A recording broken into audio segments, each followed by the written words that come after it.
Welcome to Royal Secrets. Is Meghan Markle and Prince Harry's divorce imminent? The results are in. Meghan Markle and Prince Harry are getting a divorce. At least, that's what Page Six claims. Columnist Cindy Adams recalled a conversation she had with royal expert Lady Colin Campbell, who said she and Harry won't survive. Once she became the Royal Duchess of Sussex, it was off with everyone's head. Meghan, who missed Prince Philip's funeral owing to pregnancy, is probably already a nobody in certain circles. According to Meghan's own stories, she was already perceived as an outsider, so her interview with Oprah didn't do anything to help her standing with the family or the majority of the Commonwealth, according to Campbell, who claims her name's mud. As parents of soon-to-be 2 children and both legal residents of California, a community property state, Campbell asserts she's got him. Difficult for him to get out. He's entrapped. As a divorce attorney, I should know better. Everyone can find a way out, including Prince Harry. In addition, I am positive that California sees a lot of divorces. But if Meghan and Prince Harry decide they don't want to be there, they must make some calculated decisions. Hopefully, they made a few before walking down the aisle, too. Because, let's face it, integrating into a new family, especially a royal one, is difficult. This is what I would say if Meghan and Prince Harry had been my clients and had contacted me both before and after the wedding. Purchase a prenuptial agreement. Your marriage cannot be made divorce-proof by a prenuptial agreement, but it can be made more difficult to end. Think again if you believe that a prenup seems unromantic for a devoted couple like yourself. A prenup demonstrates your concern for your future together to your partner. Your spouse will understand that you are aware that relationships aren't ideal and that you too might have a snag. A lot of mindshare can be freed up for you and your future spouse by outlining in a contract the assets and debts you have coming into the marriage, what you're each expected to contribute, and what will happen to your money, business interests, and kids if you should one day decide to separate ways. If your marriage ever experiences a tough patch, you might not have to spend as much time thinking about the financial repercussions of a divorce or whether you'll see your children. Instead, you can devote your time to mending the rifts between you, boosting the likelihood that your marriage will endure. If it doesn't, you can fall back on your prenup, which can make going through a divorce lot simpler. You and your spouse might potentially save yourself countless hours of agony and money spent on hiring lawyers to determine who owns what if many of the financial details were worked out in advance. You've already done a lot of the legwork by getting a prenup. The best aspect about signing a prenuptial agreement when things are going well is that it won't feel difficult at all. Just make sure you follow the laws in your state when you sign a prenup so it can be enforced. A prenuptial agreement will be upheld if it's fair, which means that it mirrors how a judge would decide in its absence. If you reside in Washington state, where I practice, the prenuptial agreement may still be enforced even if a judge deems its terms to be unfair if the parties engaged into it voluntarily and knowingly. Parties may use a variety of pieces of evidence to prove the latter standard. The negotiation of the agreement was documented, there was complete disclosure of each party's assets and responsibilities, and the prenuptial agreement was signed well in advance of the wedding date.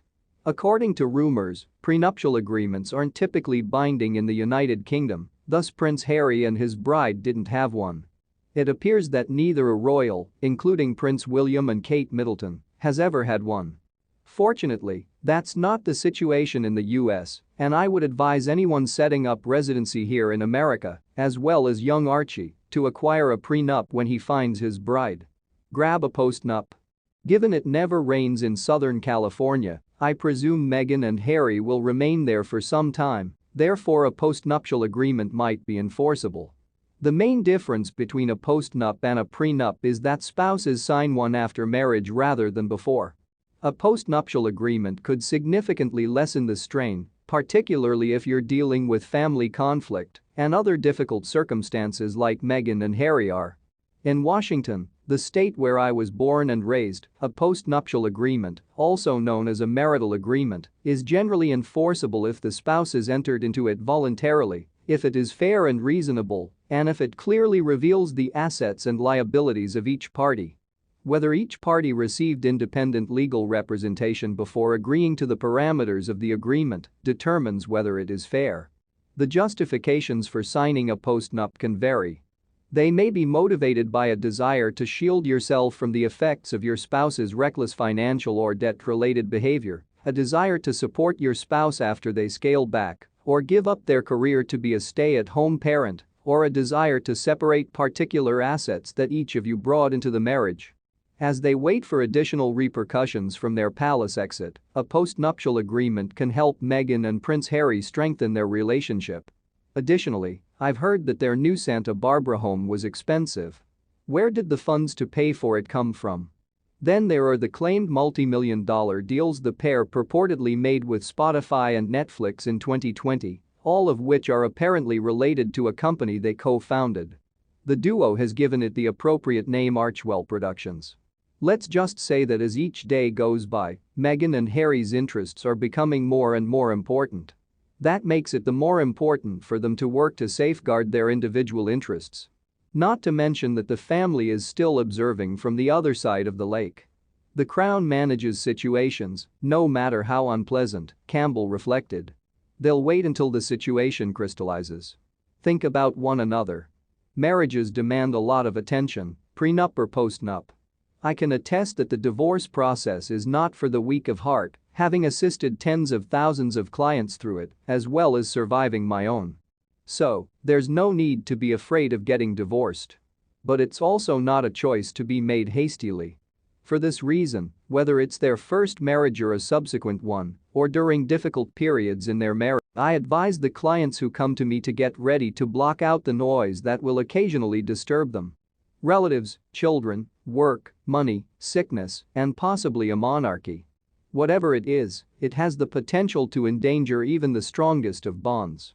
Remind yourself that you are not a character in a fairy tale if you are fortunate enough to have discovered your prince or princess. In reality, it's up to you to design your own happily ever after. And I'm here, together with my staff, to support you in any way we can. King Charles III's peculiar overnight suitcase included everything from his bed and furniture to iron shoelaces. A royal biographer claims that King Charles III sends a van in advance and brings quite the entourage with him when staying at friends' homes. Everybody misses at least one convenience when staying the night away from home. King Charles III, however, would not depart without a long list of requirements because a tell-all book has revealed his meticulousness and extremely high standards. According to the Palace Papers, a book by journalist Tina Brown who was close to the late Princess Diana, the king allegedly sends a whole van load of belongings before his intended stays. Then, according to the report, the van pulls up with his bed, furnishings, and even photographs inside.